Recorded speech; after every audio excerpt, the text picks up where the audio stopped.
עכשיו אנחנו עוברים לחילוק. עכשיו אני מדברת, שוב אני מסבירה, ואם אני אשאל שאלות ואני אבקש שתענו אז אני אגיד. אז בואו נתחיל עם הדוגמה הראשונה. אמרנו שבחילוק אפשר גם מונה לחלק מונה ומכנה לחלק מכנה. אז מה יש לנו כאן?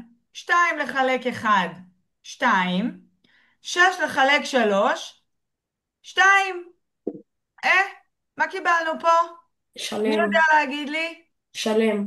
נכון. זוכרים ילדים שאמרנו שהמונה והמכנה אותו דבר? זה שלם.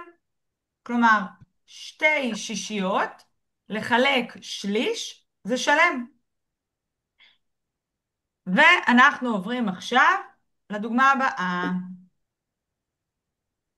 עדיין בחילוק. אמרנו מונה לחלק מונה אפשר, מכנה לחלק מכנה גם. אבל תראו מה קורה פה. אני לא יכולה לעשות 5 לחלק 3, כי זה לא מתחלק. אה, מה עושים? שימו לב. מרחיבים, מרחיבים, לא. כן. כן, מרחיבים, אבל רגע, יש לזה שיטה. שנייה. מה עושים? יש לזה שיטה. לשיטה קוראים, מישהו יודע? איך קוראים לשיטה?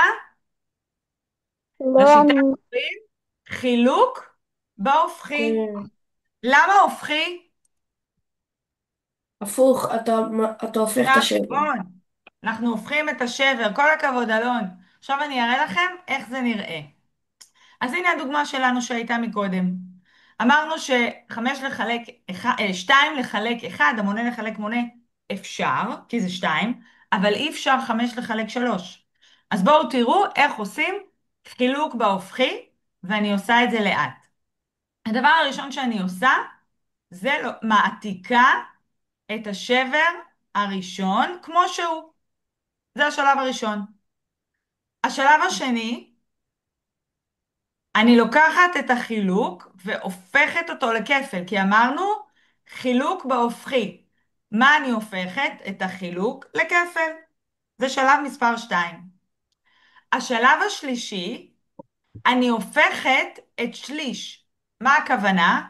הופכת את המונה למכנה ואת המכנה למונה. אז השבר שלנו במונה היה לי 1, עכשיו הוא יורד למכנה.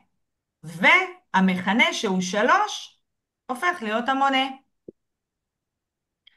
עד לכאן, האם זה ברור? לפני שאני ממשיכה. רוני, שקד, רחלי, עדל, כן, ליאב, כן, אתה בסדר, נכון? כן. מעולה. יפה, עכשיו תראו מה קיבלתי. קיבלתי תרגיל כפל. ומה אמרנו בכפל?